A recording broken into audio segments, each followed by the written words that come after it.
Bonjour à tous, alors dans cette vidéo, je vais backtester ma stratégie avec vous donc en direct. Je vous conseille d'acheter un cahier tout simplement pour vous allez noter votre plan de trading et vous allez mener votre journal de trading. Donc voilà, donc prenez un cahier si vous voulez faire comme moi. Et on est parti. Donc moi, tout d'abord, euh, je vais vous présenter mon plan de trading. Donc un plan de trading c'est quoi? Tout simplement c'est l'endroit où vous allez noter tout ce qui va vous permettre d'éclaircir votre trading au quotidien, journalièrement. Et donc, par exemple, vous allez vous poser des questions auxquelles vous allez répondre et ça va permettre donc d'éclaircir votre trading. Par exemple, quelles actions dois-je faire quotidiennement pour progresser? Alors dans mon cas, je me suis dit qu'il fallait que je regarde des vidéos, donc 2 vidéos par jour, peu importe, sur le trading. En général, que ce soit sur les indicateurs ou des conseils ou des astuces. Ensuite, le week-end, je vais prévoir les news économiques importantes de la semaine. Je vais entraîner mon analyse sur les graphiques, donc 20 minutes par jour. Euh, Comment je vais m'entraîner? Tout simplement en reconnaissant des patterns, donc des zones de liquidité, des figures de chandelier. Et le week-end, je vais prévoir donc des scénarios selon ma stratégie, donc qui est basée principalement sur Ishimoku, qui est un indicateur. Et je vais préparer donc les zones importantes le week-end pour la semaine. Donc là je vais trader dans mon plan de trading, dans ma stratégie, je trade sur le marché crypto. Et en l'occurrence, je trade le BTC comme actif.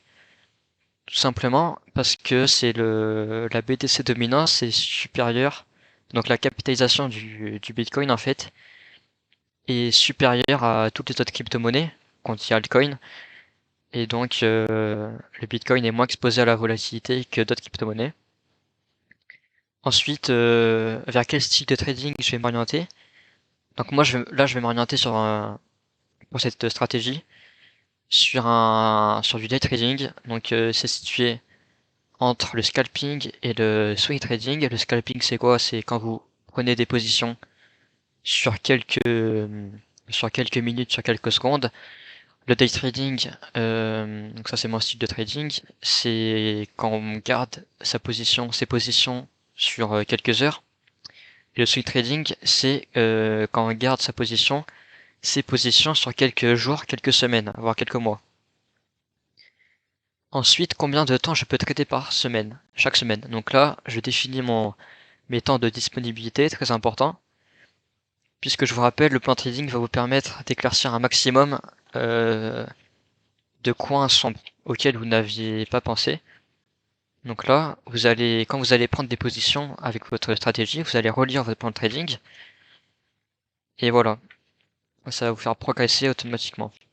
Parce que quand vous allez lire ce que vous êtes dit de faire, tout simplement, vous allez laisser moins d'émotion à votre trading et vous allez appliquer tout simplement ligne par ligne euh, toutes les euh, toutes les étapes que vous êtes données en fait. Donc par rapport à la disponibilité, moi je vais là par exemple le samedi, vous définissez donc soit le matin, soit l'après-midi, soit le soir. Moi j'ai mis l'après-midi et dans l'après-midi, combien de temps? Donc que ça soit 30 minutes, 1 heure, 2 heures, peu importe. Ensuite, la part du capital, donc quelle part de mon capital de trading je m'accorde, donc par position. Quand je vais prendre une position, il faut que je définisse quelle taille de mon capital je vais accorder à cette position. Donc moi, ça sera 1%. Combien de trades je m'autorise à perdre dans une journée et également à gagner. Donc j'ai mis 2. Quelle est la situation du marché sur lequel je trade? Donc tout simplement, le marché crypto, par exemple, moi je trade le marché crypto, enfin je trade le Bitcoin. Donc Bitcoin, marché crypto forcément. Et bon, pour le marché crypto, c'est un peu spécial parce que c'est le Bitcoin qui définit la tendance de fond en fait de tous les altcoins. Donc peu importe t'es actif, vous tradez, en fait, il faut regarder le Bitcoin parce que c'est le Bitcoin qui donne la tendance en fait.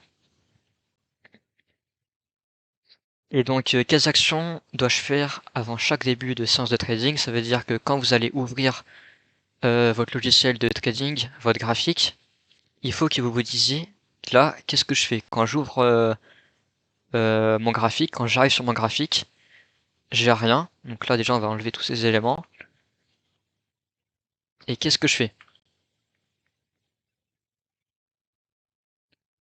Tac. Comme ça, on va partir d'une base saine. Voilà, on est bon. Donc, on va partir du principe hein, que les indicateurs, euh, vous les avez déjà mis sur votre graphique. Parce que c'est un peu la base quoi de votre stratégie si vous en avez, des indicateurs bien sûr.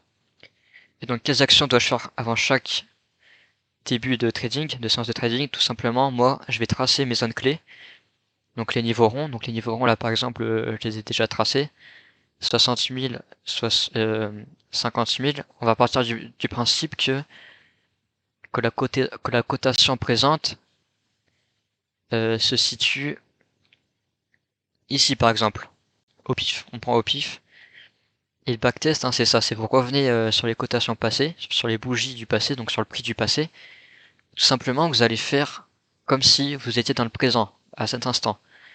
Donc voilà, ça va simuler vous allez simuler vos capacités à trader, et tout simplement, vous allez gagner en expérience, hein. Parce que vous allez avancer plus vite dans le temps, les bougies vont avancer plus vite, et vous allez prendre des positions en plus grande quantité, donc forcément vous allez progresser. Voilà, c'est le principe du backtest. Euh, et donc quand j'ouvre le graphique, revenons-en à là, je vais tracer mes zones clés, donc les niveaux ronds. Ensuite, je vais définir tout simplement, grâce au sommet et au creux, la tendance. Donc ça, c'est la théorie d'eau. C'est-à-dire que là, on voit bien que les plus hauts, enfin que les sommets sont de moins en moins hauts, donc ils sont de plus en plus bas. Euh, et que tout simplement les creux sont de plus en plus bas et donc de moins en moins haut. Donc là, vous voyez bien, on a une tendance hein, bien définie, tendance baissière en H4. Et donc voilà, donc on part du principe hein, qu'on se situe ici. Donc ça veut dire que tout ce qu'il y a après, on le voit pas. Par exemple, voilà, tout ce qu'il y a après, on va partir de là, puis après on va progresser au fil du temps, comme si on était sur le moment présent, tout simplement. Donc tout ce qu'il y a après, on voit pas. Donc on a bien notre tendance hein, en H4, notre tendance baissière. Donc voilà, donc à chaque fois que vous allez ouvrir votre graphique, vous allez mettre à jour, hein, si par exemple après on repart à la hausse, voilà, on n'est plus en tendance baissière, on est dans une autre tendance haussière ou alors consolidation. Mais voilà, à chaque fois que vous allez ouvrir votre graphique, vous allez mettre à jour donc la tendance, les zones clés aussi, les zones importantes. Donc les supports, là je vais définir mes supports et mes résistances, en partant toujours du principe que le prix se situe ici. On va pas mettre hein, des résistances ici ou trop loin, puisque le prix est ici. Et nous, ce qu'on veut, c'est prendre des positions. On veut pas. Voilà, on part du principe qu'on prend des positions, donc on met les éléments qui sont près du prix. Hein, pareil pour les. Tout simplement pareil hein, pour les niveaux ronds. On va pas placer le niveau rond à 40 000, sachant que le prix actuel est à 56 000. Aucun intérêt. Bon, vous avez compris. Donc là, on voit bien. Là, j'ai remarqué directement, hein, on avait une résistance, on a rebondi 3 fois. Voilà, mes résistances, je les passe, je les colorie en bleu. tout simplement. Et ouais, mes résistances et mes supports en orange. Est-ce qu'on a un support? Bon, là, on a rebondi 2 fois sur cette zone. 2 fois, c'est... 2 fois, on peut mettre qu'on a un support. On prend toujours en compte qu'il sera moins important celui-ci. Voilà, ce support sera moins important qu'un support sur lequel on aurait rebondi 3 ou 4 fois. Forcément. Là, vous voyez, on a rebondi... on a eu 2 rejets. Allez, 3 rejets avec cette mèche, on va dire. Et celle-ci. Ensuite, donc là, vous voyez, c'est parce que j'ai marqué les actions que je devais faire que je fais les actions que je fais, tout simplement. Bon, c'est un peu logique. Mais ouais, je vous conseille vivement, hein, si vous tradez sans plan de trading, faites-vous un plan de trading, hein, c'est la base. Tous les traders ont un plan de trading. Donc on est toujours hein, dans la question quelles actions dois-je faire avant chaque début de séance de trading. Donc on a dit les niveaux ronds, tracer zone clé, donc support et résistance. Voilà, donc ça vous allez mettre à jour à chaque début de séance, ces éléments. Ensuite, dans ma stratégie, hein, uniquement dans ma stratégie, je vais analyser la tendance en H4, en H1 et en M15. C'est-à-dire qu'il faut que je sois dans la même tendance en H4, en H1 et en M15. Euh, donc soit une tendance haussière sur les 3 UT, sur les 3 unités de temps différentes, soit une tendance baissière. Là en l'occurrence, vous voyez bien qu'on va être dans une tendance baissière. Déjà en H4 on est baissier, donc forcément en H1, bon pas forcément, il y aura certains cas où vous serez pas baissier en H1 si vous l'êtes en H4. Et donc voilà, j'établis mes tendances. Ensuite, je descends en H1, pardon. Là, je vais tracer un petit carré, voilà, pour faciliter l'œil.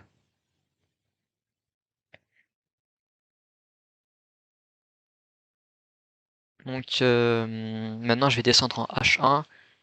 On est le 18 novembre 2021. Parce que quand je vais descendre, voilà, je vais devoir remettre la date. 18 novembre 2021, bah ça fait pile un an, vous voyez. Ça, c'est le hasard. Ok. Donc, on en est toujours ici.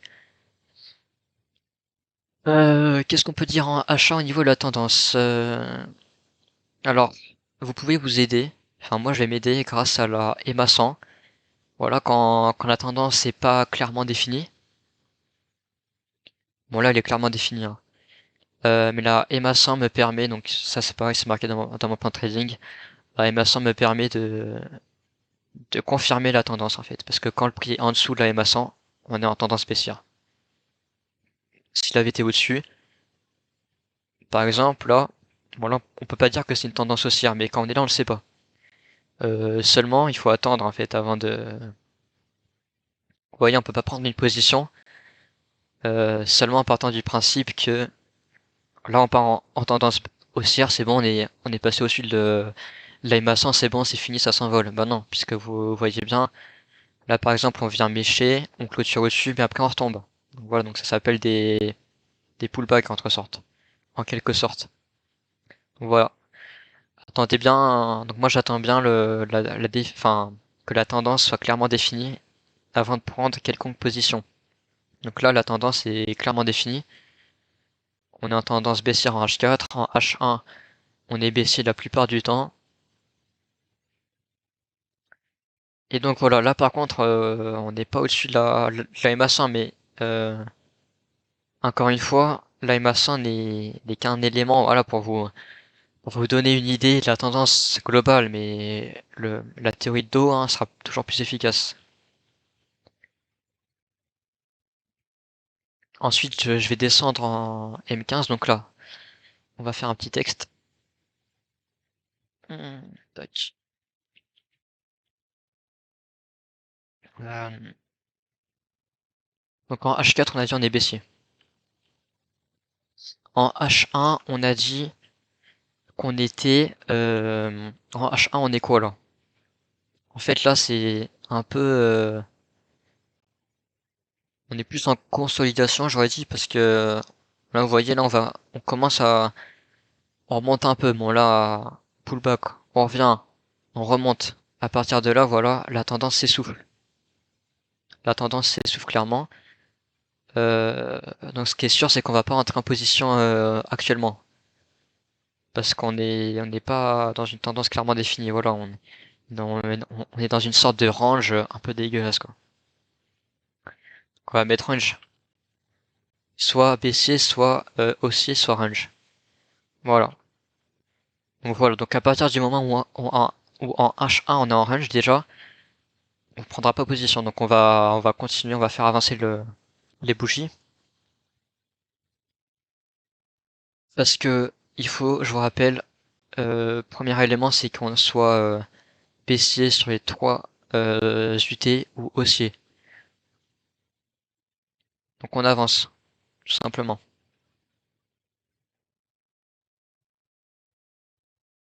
Ok. Euh, Là vous voyez là, on oscille entre la MA 100. Donc là voilà, on prolonge hein, vous rafraîchissez un peu les zones du coup, étant donné que le temps avance. On est toujours en tendance baissière en H4. Hein. En H1, bon là, vous voyez, là c'est pas suffisant de savoir que voilà, il y a trois bougies sous la MA 100. Non, c'est pas suffisant. Il faut avancer plus. Est-ce que je détecte de nouveaux supports, de nouvelles résistances? Ouais, là, là vous voyez 1, 2, 3, 4. Moi je mets cette zone euh, comme ça, voilà. Parce que visuellement et mentalement, voilà, ça libère. Ok, ok, donc là on voit bien, là on voit bien qu'on, bon, voilà, on était en tendance baissière en H4, là on est en H1, voilà, on voit bien que, bon là on est sorti du range de cette zone un peu dégueulasse de consolidation, donc là voilà, là ça va être intéressant. Et donc du coup cette résistance on peut l'enlever, étant donné que le prix est trop éloigné. On le rajoutera peut-être plus tard si c'est pertinent. Voilà, donc là en fait on a rebondi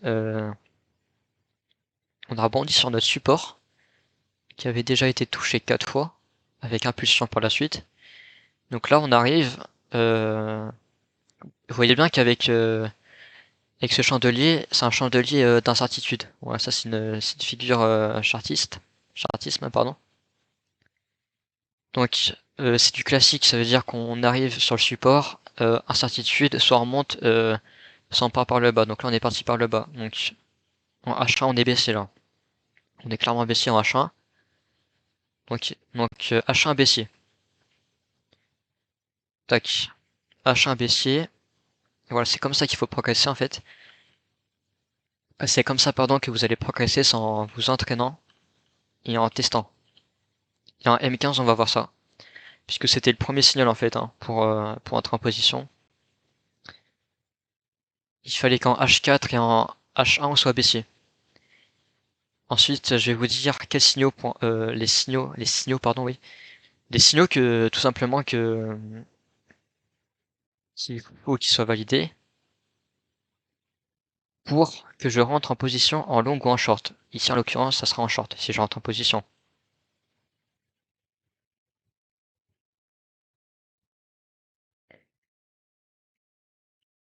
Ok.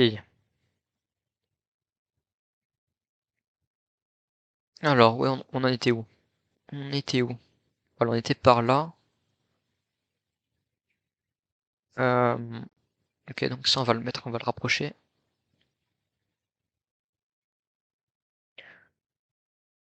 Donc là, vous voyez bien, M15, on passe. Donc déjà, je vais vous dire les éléments pour que vous visualisiez mieux le contexte. Les éléments qui doivent être présents, tout simplement, qui doivent être validés pour que je prenne position. Donc en H4 et en H1, je dois être baissier. Donc ça, c'est le cas. En M15, le prix doit être sous le nuage, donc à partir de Ichimoku. Ichimoku, hein, c'est tous ces indicateurs sauf la MA100.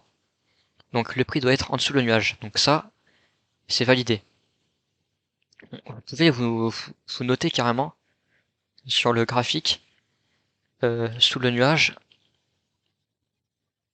Mais bon, moi j'ai mon plan de trading, hein, j'ai mon cahier, tout est marqué là.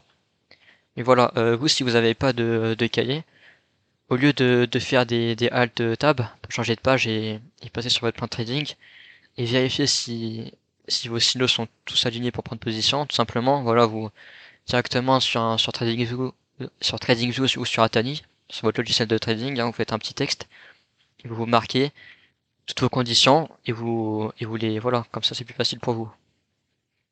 Ça vous facilite la tâche.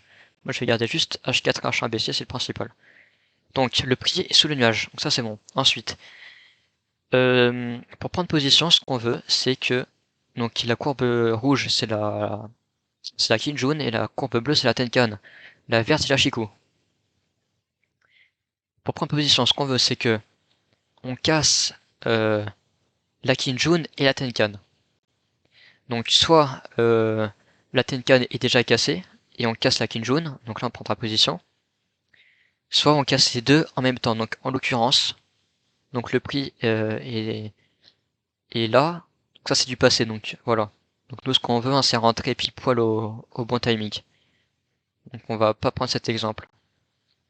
Par exemple, on est ici. Donc là on va avancer. On avance bougie par bougie.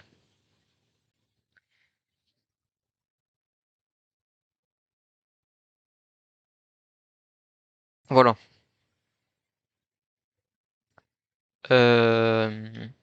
Bon là on a cassé la Kinjun. Il faut qu'on casse la Tenkan en bleu pour entrer en position.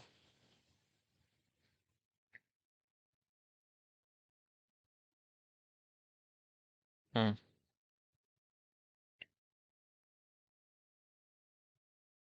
Voilà, donc là on casse toujours pas la Tenkan. La Tenkan repasse par-dessus la Kinjun. Toujours pas. Le prix est entre les deux.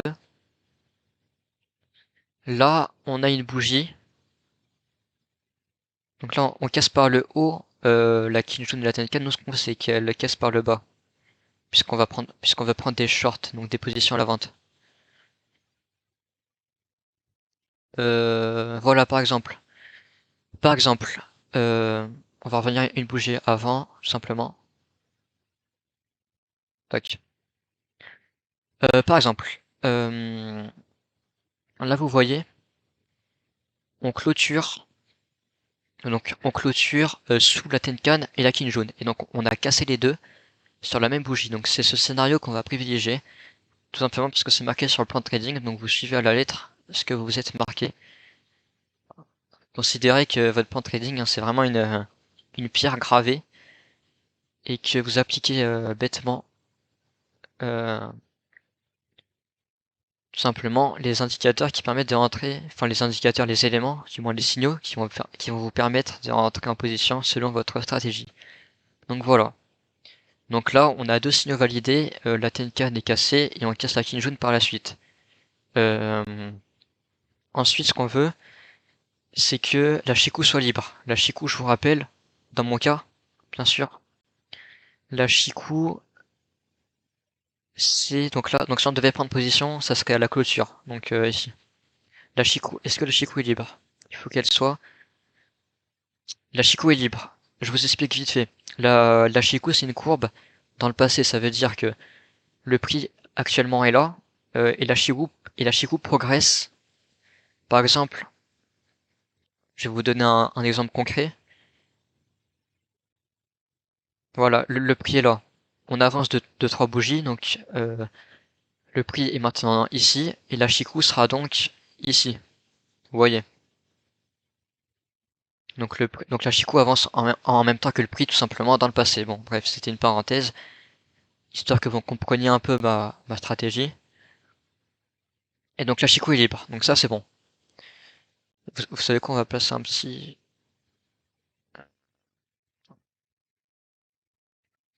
position ici, 27 bougies à l'avance, ici, et donc là, c'est bon, c'est validé. Est-ce qu'il y aurait pas un petit élément coche? Voilà, nickel. Donc ça, c'est bon. Là aussi, on est bon aussi, du coup, pour les niveaux courbes, on est bon. Je vais mettre juste au-dessus.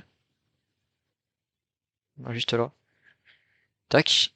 Ensuite, il faut que la Tenkan soit plate ou baissière. La Tenkan et baissière, c'est parfait.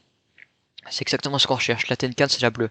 Donc la Tenkan, hein, pour vous donner un, pour vous expliquer le contexte, la Tenkan, elle représente la santé du marché sur le court terme. Celle qui va définir tout simplement la santé du marché, comment se porte le marché.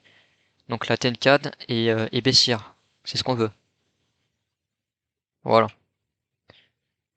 Donc, encore un signal validé. Un signal validé, pardon. Tac. Tenkan, ça c'est bon. Et voilà. Donc moi, pour l'instant, donc là, sur mon plan de trading, sur ma stratégie, tous les indicateurs pour prendre position sont validés. Donc maintenant, on va s'intéresser, une fois que tous les éléments sont réunis et validés, on va s'intéresser à comment placer son stop limit. Donc quels signaux, non, avant c'est important. Quels signaux ne pas prendre pour entrer en position. Voilà, ça va vous permettre de rechecker tout. Donc il ne faut pas que le prix soit dans le nuage, que le nuage est bien dessus, donc le prix n'est pas dedans. Parce que si le prix avait été dans le nuage, euh, voilà, ça aurait défini en fait, ça aurait défini tout simplement une période d'indécision, une indécision du marché de la part des investisseurs. Ensuite, deuxième signal à ne pas prendre en compte pour entrer en position, c'est ne pas faire de contre-tendance. Donc je suis en H4 je suis baissier, en H1 je suis baissier, en M15 je suis baissier également. Donc on n'a pas fait de contre-tendance ici. Faire attention aux news économiques. Donc dans le backtesting, dans le backtest, on va pas prendre en compte les news économiques, ni l'analyse fondamentale, tout simplement parce que le backtest, vous pouvez backtester, c'est compliqué, vous pouvez backtester sur l'analyse fondamentale, mais il faudrait vraiment avoir un carnet avec toutes les news qui ont déjà été, comment dire, vécues. Mais c'est compliqué parce que les news, de toute façon, dans ma stratégie, dans mon plan de trading, lorsque il y a une news importante, donc de niveau 3, hein, vous pouvez voir le niveau des news, l'importance des news sur plusieurs sites. Il y a FX Street, voilà, vous avez plein de sites, je vous les mettrai en description si ça vous intéresse pour voir quand sont les news importantes, donc les annonces de la BCE. Je sais pas si des annonces sur les barils de pétrole, sur le stock de barils de pétrole, voilà, ça peut influencer les marchés. Et bien voilà, donc quand vous allez prendre vos positions, enfin moi en tout cas, je prendrai en compte ces news. Dans le backtest, là je les prends pas en compte. C'est uniquement de l'analyse graphique, technique. Donc ensuite, faire attention à l'âge de la tendance, effectivement. Donc là vous voyez, là la tendance est toute nouvelle. Ça veut dire qu'on sort d'une période de consolidation en M15.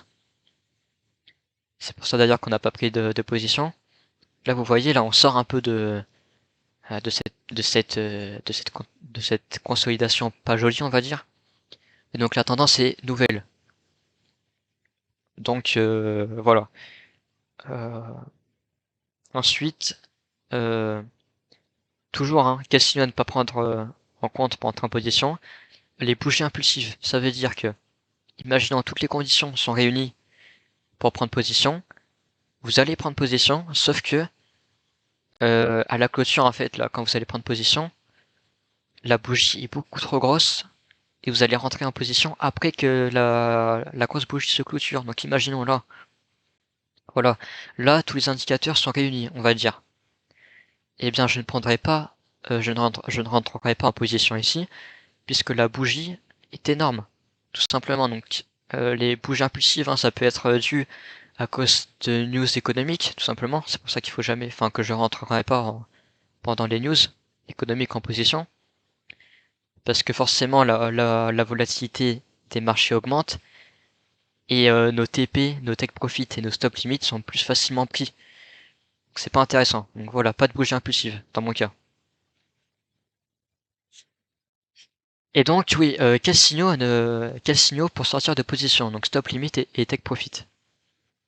Donc moi, donc dans cette stratégie, j'ai pas de take profit tout simplement parce que je vais sortir, je take profit en fait, je prends mes profits sur signal. Voilà. Et donc là, je suis en short. Il faut que mon stop limit soit au-dessus du dernier plus haut. Donc là, il est 12h15. On est le 4 décembre. Donc où est le dernier plus haut déjà?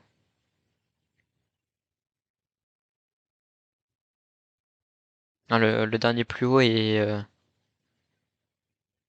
situé ici.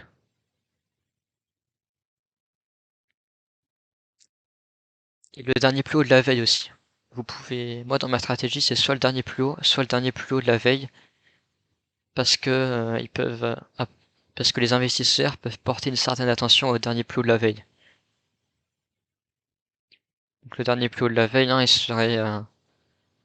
serait plus ici quoi. Hmm, plus ici. Voilà.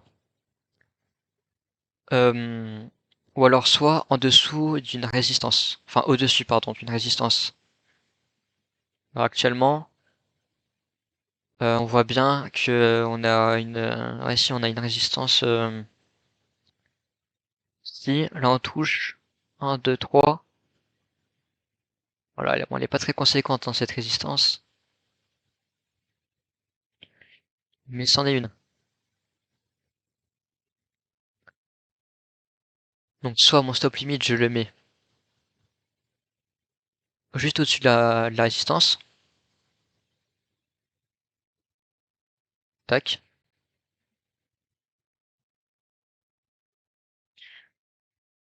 Ou soit je le mets tout simplement, là c'est un support, donc je peux le mettre au-dessus du dernier plus haut, donc soit ici là, soit carrément au-dessus de ce support du coup qui est devenu un résistance puisqu'on l'a cassé. Donc voilà important.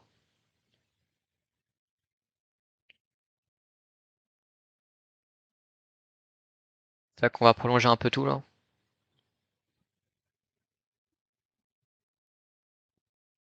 Donc voilà, donc en l'occurrence, vous voyez bien que si je mettais mon stop limit ici, par rapport au prix, l'écart est énorme, ça serait pas intéressant au niveau du risque reward, tout simplement.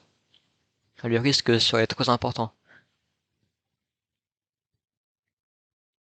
Donc mon stop limit, je vais le placer ici, au-dessus de cette résistance, tout simplement.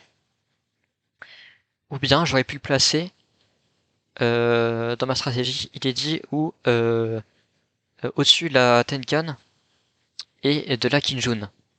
Donc au-dessus de la Tenkan et de la Kinjun, ça nous donnerait voilà un stop limit, hein, en fait, juste ici.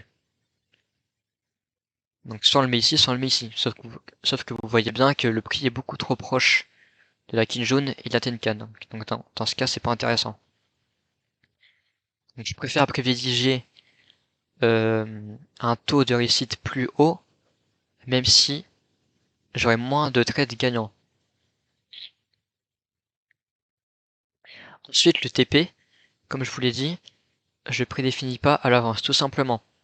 Parce que je sors sur le signal, je sors quand le prix casse la Kinjun par le haut et clôture au-dessus. Je sortirai voilà sur ce signal.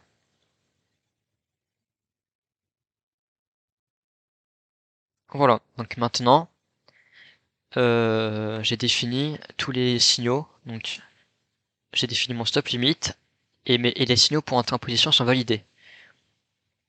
Donc je vais noter tout simplement sur mon cahier. Donc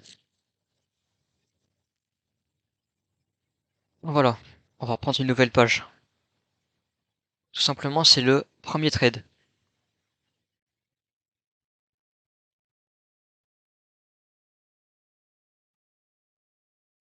J'ai premier trade. Par contre, j'ai jeté la feuille, mais j'avais des infos dessus. Voilà. Donc, c'est le premier trade.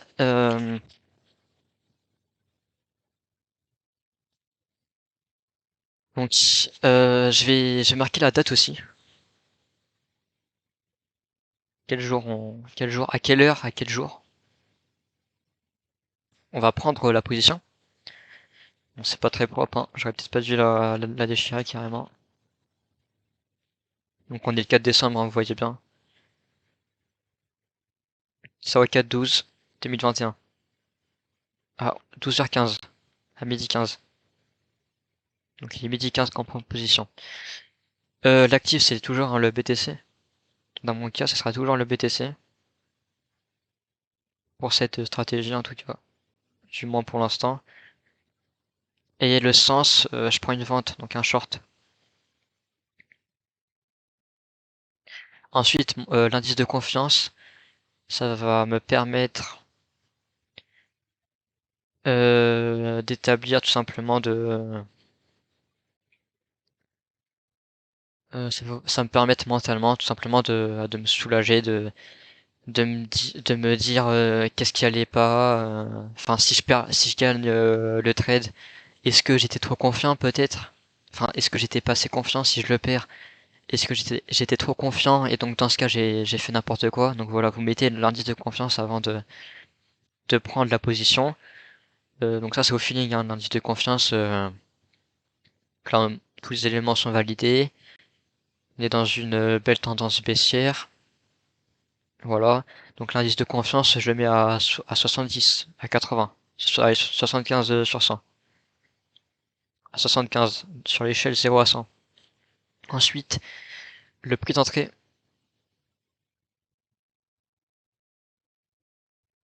On rentre. Voilà, oups. Tout simplement.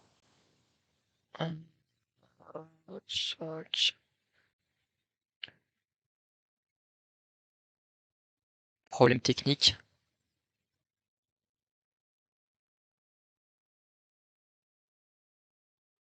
Voilà. Donc on était. Excusez-moi. Voilà, on était ici. Donc à quel prix on rentre?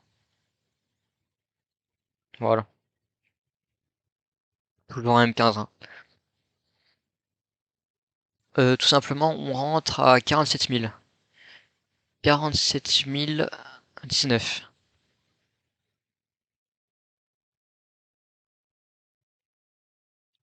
47 019 et la taille du stop limit en pips. Ça va vous permettre en fait, le pips, l'unité de temps en pips, contrairement au pourcentage, voilà, ça va vous permettre chaque mois comment dire, vous allez additionner vos pips à chaque fin de mois et vous allez établir une progression en fait au fil des mois et vous allez vous dire ah là j'ai fait moins que le mois passé, pourquoi? Là j'ai fait plus, qu'est-ce qui m'a fait faire plus de gains? Voilà. Donc voilà, donc tout ce que vous pouvez noter, vous le notez. C'est toujours ça de prix. Et la taille du stop limit. Le stop limit d'ailleurs, hein, voilà, vous allez sur TradingView, sur Atani, peu importe. En position en short, ici. Et le stop limit, j'ai dit que je le mettais pile poil ici sur mon trailer. Et j'ai pas de take profit. Puisque je sortirai en fonction fonction des bougies, en fait, je sortirai tout simplement quand voilà, comme je vous l'ai dit, quand le prix cassera la Kinjun et clôturera au-dessus. La taille de mon stop limit est donc de 111 000 pips. 111 000, on va être précis, 487 pips. Et ensuite, j'écris donc si je vais gagner donc la case gain ou perte, mais ça on le verra après quand je vais défiler les bougies. Ça sera un pips aussi, je le marquerai. Comme ça, je pourrais comparer en fait. En fait, un journal de trading, ça sert à ça, c'est pour comparer tout simplement des statistiques. tous les éléments que vous notez, en fait, ça va vous permettre d'élaborer quoi des statistiques et ça va vous permettre de mieux progresser en général, hein. C'est d'abord ça un point de trading. Le risk reward ratio, j'en ai pas, de toute façon, puisque j'ai pas défini de TP à l'avance. Mais je pourrais le marquer à la fin du trade. Quand je prendrai les gains. Ou les pertes, d'ailleurs. Et les commentaires, pareil à la fin du trade, quand vous allez prendre votre stop limit ou votre take profit, vous allez simplement laisser un petit commentaire sur le trade. Donc voilà. Donc là, soit on se fait sortir par le stop limit, soit on take profit lorsque la Kinjun casse, enfin quand le prix casse la Kinjun par le haut et clôture dessus, tout simplement. Donc voilà, là on avance, puisqu'on sait à l'avance ce qu'on doit faire si telle action se passe. Ça sert à ça, ça sert à ça un point de trading. Comme ça vous avez un point carré. Non, c'est pas le bon. Tac. Voilà. Donc là on avance. Vous voyez, et à partir du moment où vous avez pris position, vous ne touchez plus à rien. Enfin moi je touche plus à rien. Ça on peut le virer.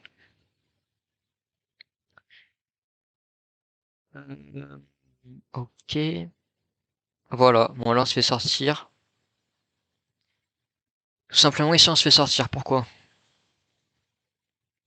Bah parce qu'on a cassé. Tout simplement, on a cassé la Kinjun par le haut, on a clôturé, vous voyez ici. Donc le trade s'arrête là en fait. Et là vous êtes en... Et donc là je vais remplir voilà les cases, donc j'ai perdu combien? J'ai perdu à la clôture, donc ici.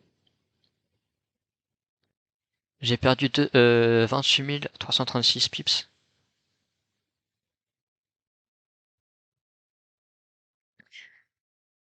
Voilà.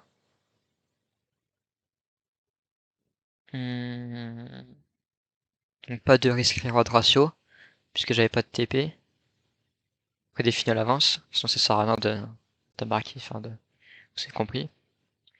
Et en commentaire, euh, qu'est-ce que je pourrais en conclure au final de ce trade, de cette prise de position? Pourquoi je me suis fait sortir si tôt? Et qu'est-ce que je peux faire pour améliorer ça? Euh, alors là, tout simplement, peut-être que voilà la tendance. Peut-être que je me suis un peu trop précipité sur la tendance en M15 euh, et que j'aurais pu attendre. Peut-être que la tendance en M15, enfin que les bougies, ouais, que tout simplement que le prix en fait montre un signe de faiblesse parce que là on a consolidé et bon voilà. Donc le commentaire là, ce qu'il faudrait retenir sur ce trade, c'est euh, prise de position trop tôt.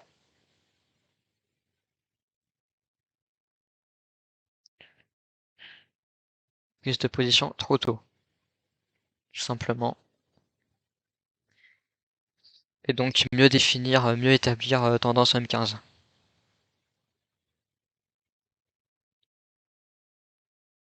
Mieux établir tendance en M15. Tendance trop jeune.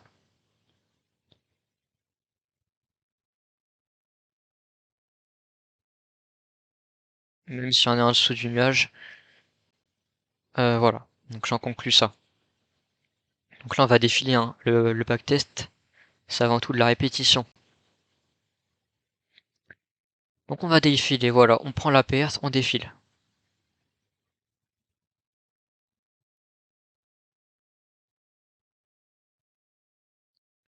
Ce qu'on va faire, c'est que on va le descendre un peu plus. Comme ça on va glisser en même temps de voir le prix. Donc hein, je vous redis, ce qu'on cherche c'est être en dessous le nuage. Donc là déjà on est dans le nuage. Donc vous pouvez rechecker hein, vos signaux pour entrer en position. Donc déjà, ce qu'on cherche, hein, c'est être en dessous du nuage. Là, on est au-dessus du nuage, ça marchera pas. On prendra pas position tout le long. Là aussi. Là aussi. Vous voyez, donc le backtest, en fait, ça vous permet de gagner du temps, parce que vous contrôlez les bougies, vous contrôlez la vitesse à laquelle les bougies avancent en quelque sorte. Là, toujours. Là, toujours rien.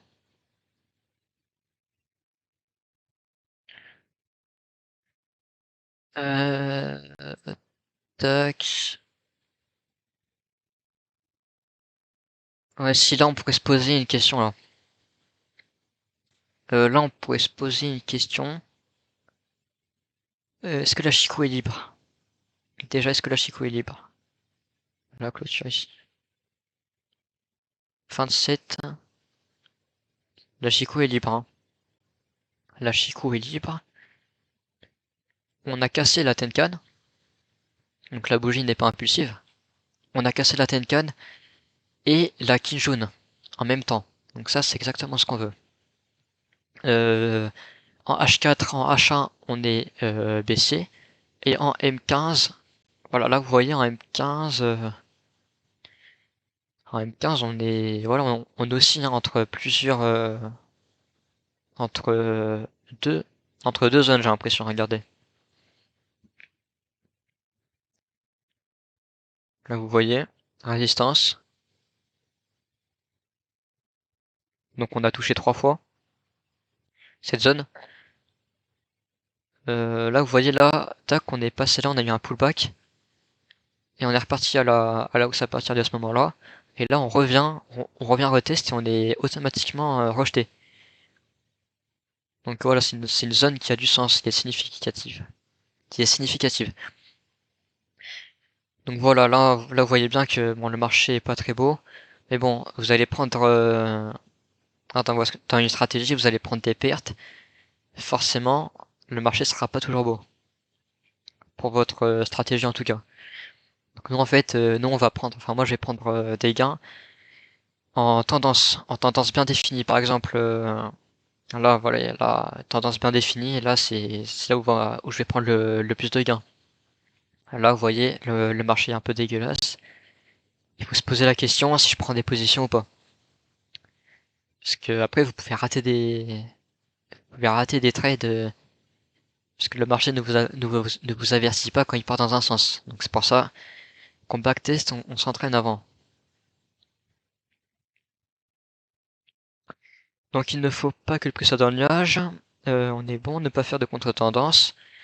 Sur les 3 UT, donc là je vais pas prendre de position encore parce que vous voyez bien,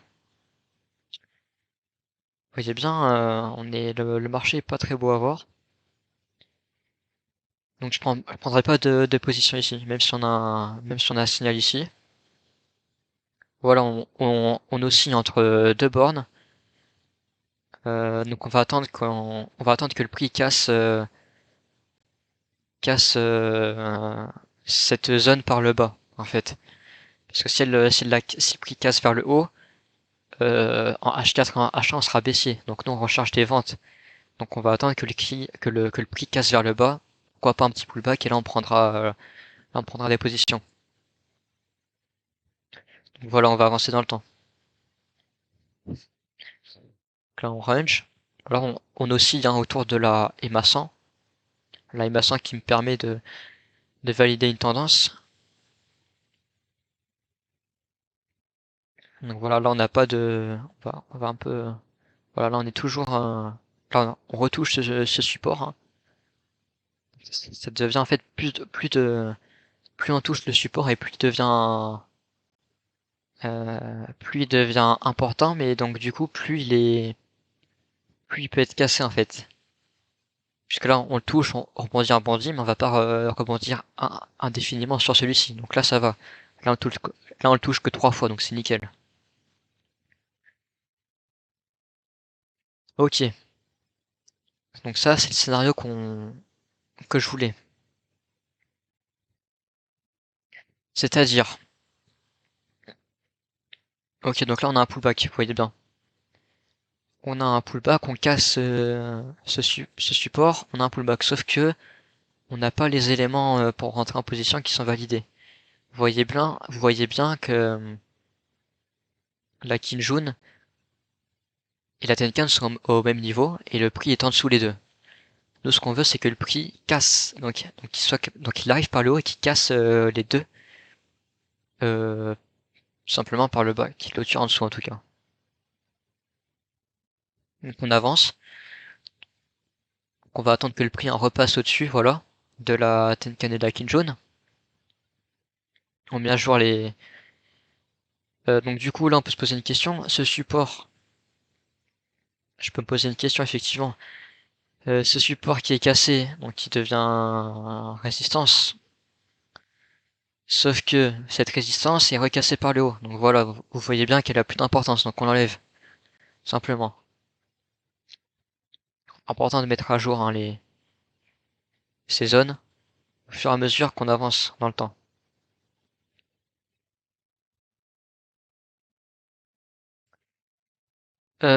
Donc on repasse au-dessus la Tenkan et de la Kinjun. Et ce qu'on veut, voilà, c'est que... Non, toujours pas. C'est que le prix casse les deux. Donc là on a des mèches, mais ça clôture pas en dessous, donc on prend pas position. Parce que le prix oscille entre les deux courbes. Là on repasse au-dessus, pas intéressant. Pas intéressant. Donc là on est au-dessus du nuage, donc vous voyez là, voilà. Là, plusieurs indicateurs non validés. Bon, ça sert à rien de prolonger cette zone, puisque donc, ouais, donc anciennement support. Non, c'était pas un ancien support. Donc, cette résistance devient à présent support. Voyons la casse. Mais bon, on est au-dessus du nuage, donc on ne prendra pas position tout le long. Toujours on avance bougie par bougie. Là, on est toujours au-dessus du nuage, ça nous intéresse pas, puisqu'en H4 et en H1 on est baissier, on veut quand même 15 on soit baissier sous le nuage. Et encore mieux si on est sous la MA100.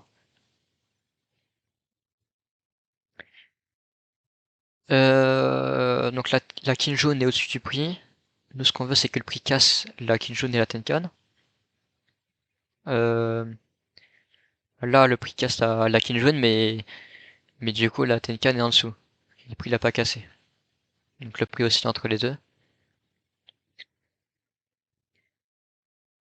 Par exemple, là, là, on pourrait potentiellement prendre simplement un short, puisqu'on est en dessous la MA100, dessous le nuage baissier. On casse la Kinjun et la Tenkan en même temps. La Tenkan est plate. Vous voyez, toutes mes conditions sont réunies. On vérifie bien si tout simplement la Chikou est libre. On revient à 27 périodes à l'avance, la Chikou est libre. Ok. Là on est pas mal. La Chikou est libre. Tac.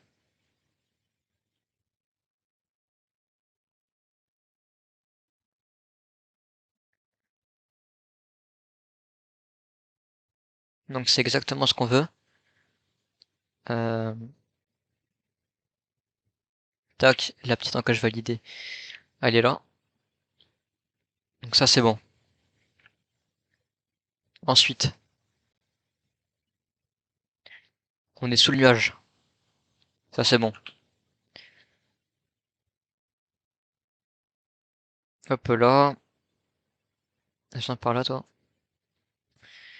On casse la Kinjun et la Tenkan en même temps. On clôture en dessous. C'est ce qu'on veut. Ok, maintenant on établit nos supports, nos résistances. Là vous voyez, donc ça celle-ci on peut potentiellement l'enlever, quoique non on va pas l'enlever. On va la prolonger.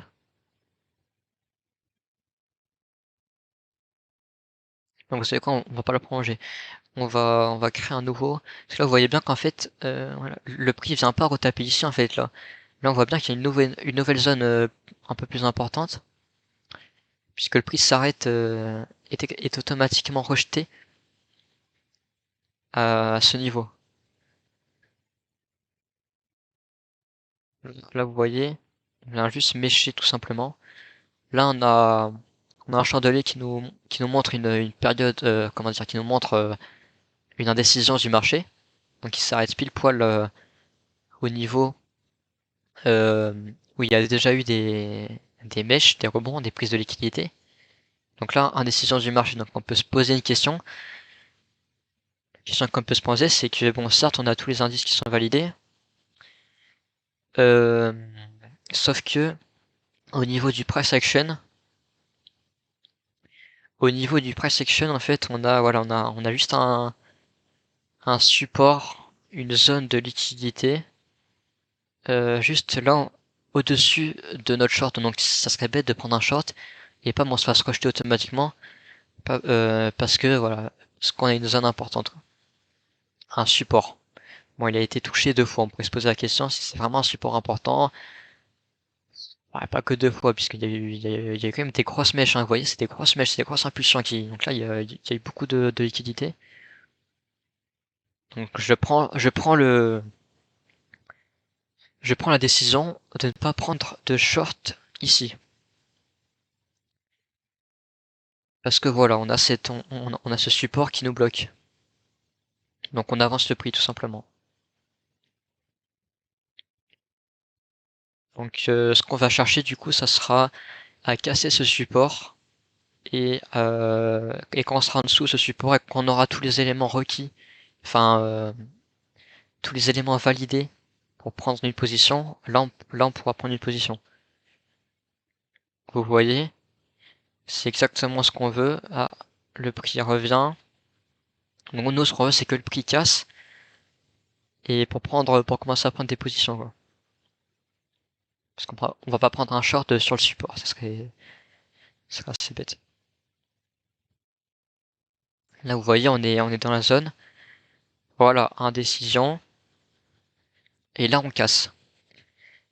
Là, on casse, sauf que, et là, on casse. Et en plus, voilà, c'est exactement ce qu'on veut, puisque on casse on casse la Tenkan et la Kinjun. Malheureusement, on a une bougie impulsive, donc c'est compliqué. On va vérifier des... Ah ouais, non. Ah ouais, non. 1,4% c'est beaucoup trop pour prendre position. Bon, on ne pourra pas prendre position ici parce qu'on avait... la Chico était libre, il me semble. Ouais, 27 périodes, on est là. La Chico est libre. On est sous le nuage, sous la MA. Sous les maçons. Après là, ouais, on a quand même un niveau rond. On a quand même un niveau rond ici. Donc, on va dire qu'il faisait partie du support. Donc, support doublement plus important. Donc, en cassant c'est ce niveau, en fait, voilà, on va reprendre, enfin, je pense qu'on va reprendre une tendance baissière. Bon, en tout cas, je prendrai pas straight parce qu'on a une bougie impulsive. Point. On va attendre un nouveau signal, pardon. Donc là, voilà, on est le prix aussi entre les deux cours. Bah, il recasse la king jaune. Au-dessus du nuage, c'est pas ce qu'on veut. Là, vous voyez, ce support devient, enfin, non, ce support était devenu résistance, il redevient support. Donc, ça veut dire que c'est un support qui a été fragilisé quand même, puisqu'il était cassé une fois et il est retranspercé par la suite.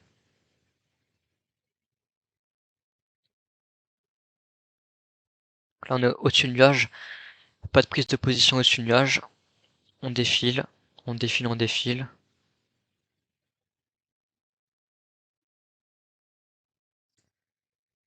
À partir de là, ok, donc là on est sous le nuage. Et le prix aussi entre les deux courbes, là vous voyez bien.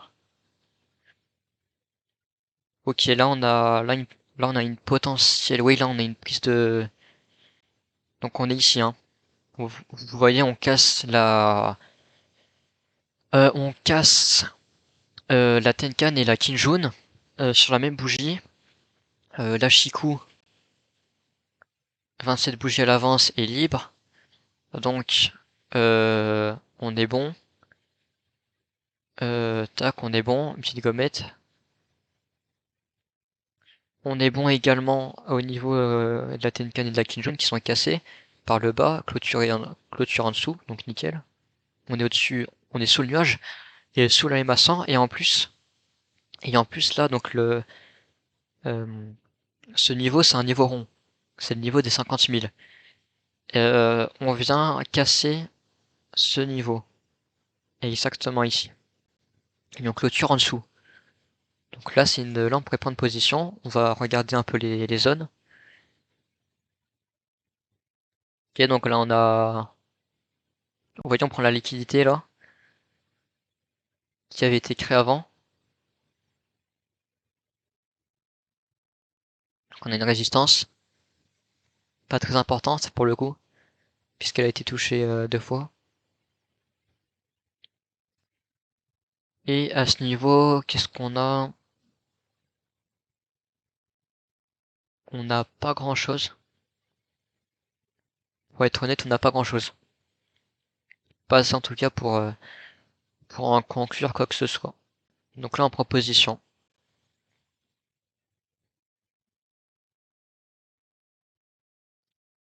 Juste ici. On va placer le stop limit. On n'a pas de TP, je vous rappelle. Le dernier sommet le plus haut. Enfin le dernier sommet tout simplement. Le dernier sommet, il se situe tout simplement ici. Vous voyez, c'est juste cette mèche, hein. Ce qui est parfait, puisqu'on va pouvoir placer notre stop limit, hein, donc reprenez bien votre plan de trading si vous avez des trous de mémoire. On place le stop limit au-dessus du dernier plus haut ou au-dessus d'une résistance. Donc là on est nickel puisqu'on est au-dessus du dernier plus haut, enfin du sommet quoi, du dernier sommet et au-dessus de la résistance. Donc on va placer notre stop limit au-dessus, toujours au-dessus pour pas se faire sortir sur des sales mèches. Donc juste ici. Voilà. Voilà, on est bon, on note tout ça. C'est le trade 2. Date. Bah on est combien? On est le 9. On est le 09. Donc voilà, donc là il s'est passé 5 jours déjà. Donc vous avez déjà économisé 5 jours en moins de 1 heure. Puisque le dernier trade qu'on a pris, il était le 4 décembre. Et là on est le 9. Donc voilà, backtester ça vous permet d'économiser du temps. Et d'acquérir de l'expérience. Il est quelle heure quand on prend la position? Toujours la clôture, donc ici. Il est 9h15.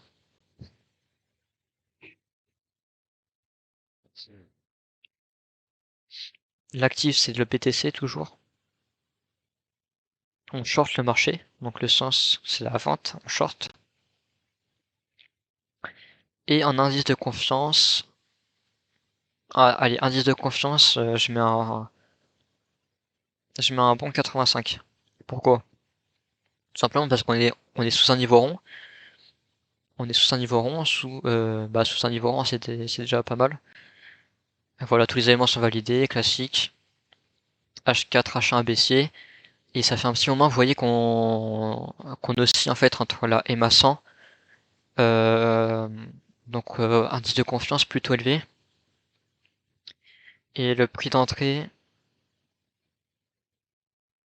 est exactement à 49 716.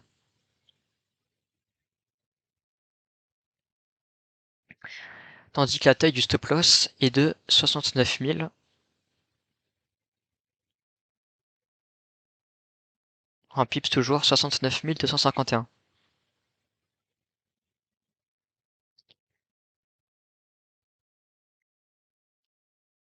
Niveau gain-perte, on verra après, puisqu'on n'a pas pris les profits ou les pertes.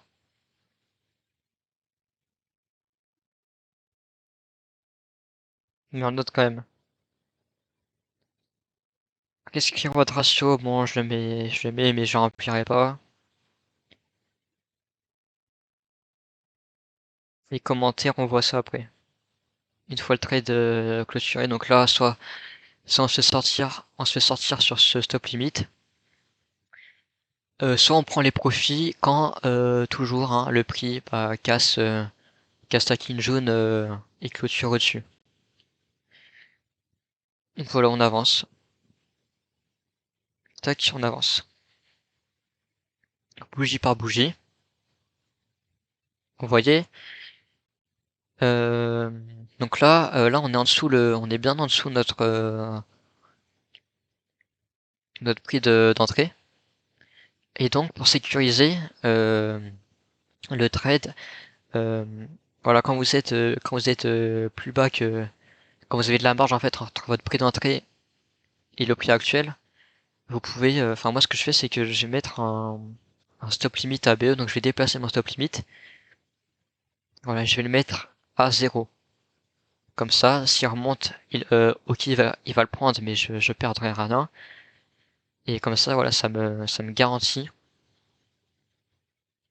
ça me sécure mes gains en fait. Donc voilà, on avance.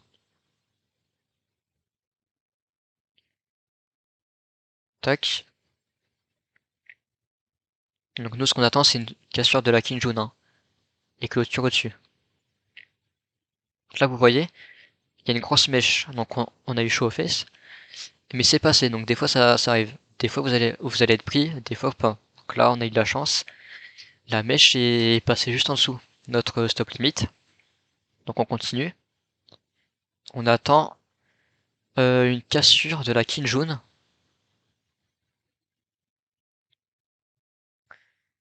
Donc là on défile jusqu'à ce qu'on soit sorti du trade en fait.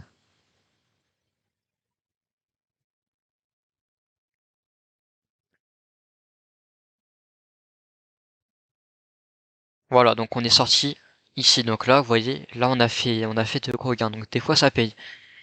Vous allez voir quand on est en tendance, quand vous réussissez à choper la tendance, bon là dans mon cas avec Ishimoku, dans ma stratégie, voilà, c'était gros gains. Même on va voir ça, hein, mais on est pas mal là. On est plutôt pas mal.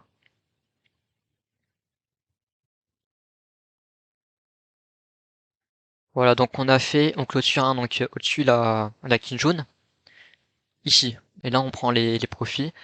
On a fait 161 706 pips.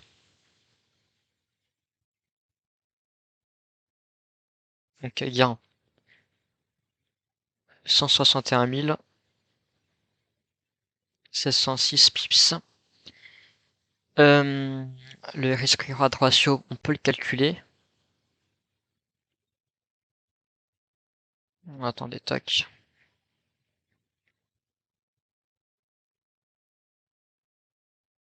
Attendez, tac. Euh, sans ça, on va le virer, ça nous gêne.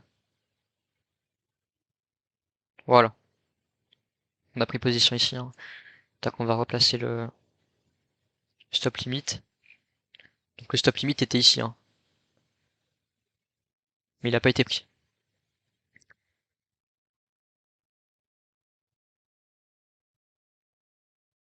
Et donc voilà, donc là on avait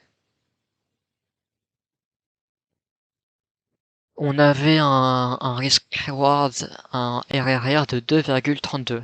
Mais bon, ça sert à rien de le calculer en fait, puisqu'on n'avait pas défini le TP à l'avance, donc en fait, ça sert strictement à rien. Donc voilà, on va remettre, ça sert à rien.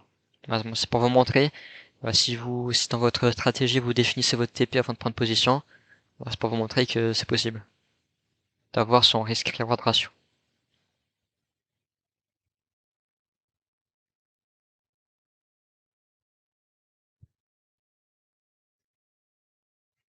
Donc commentaire, donc j'étais assez confiant, ça a payé, donc là pour le coup, là c'était nickel. Qu'est-ce que j'aurais pu améliorer? Vous voyez, on a failli se faire sortir hein, sur stop limit quand je l'ai remis à BE. Euh, donc peut-être mieux euh, mieux analyser comment dire, s'améliorer tout simplement. Euh, S'améliorer sur enfin, à partir de quand je mets mon stop limit ABE. Parce que moi, je l'ai mis approximativement. Vous voyez, quand le prix s'est éloigné de mon prix d'entrée, de mon point d'entrée. Donc, maintenant, ce qu'il faudrait que je fasse, c'est m'améliorer à partir de quand, voilà, que je grave dans ma stratégie. Si je devais déplacer mon stop limit ABE, à break-even, dans quelles conditions et comment le prix devrait être pour que je fasse cette action de déplacer mon stop limit ABE. Donc s'améliorer sur le break event, tout simplement, voilà. Et donc on défile, là on a pris nos gains. On défile. Donc voilà, vous avez compris l'idée. Je vous mets mon logiciel de trading en description, c'est Atani. Voilà, ça vous permet d'en revenir dans le passé beaucoup plus dans le passé que sur TradingView, parce que sur TradingView, à partir d'un certain nombre de bougies dans le passé, pam, c'est payant. Donc Atani c'est bien pour ça. Par contre, vous n'avez pas le mode backtest, ça veut dire que vous devez faire ça à la main. Vous devez manipuler votre carré, voilà, pour défiler les bougies à la main. Sur TradingView, vous avez, si vous payez, je crois que c'est 200 € par an, un truc comme ça, vous avez une option, tout simplement, pour avec les flèches défiler les bougies, ça va plus vite, c'est plus pratique. Encore faut-il dépenser 200 € dans cette fonctionnalité. Donc voilà, cette vidéo s'arrête là. Si vous avez des questions, n'hésitez pas en commentaire. Je ferai de mon mieux pour vous y répondre. Et n'hésitez pas à liker la vidéo. C'était Ulysse Inside. N'hésitez pas à vous abonner. Sur ce, bye bye. Ciao.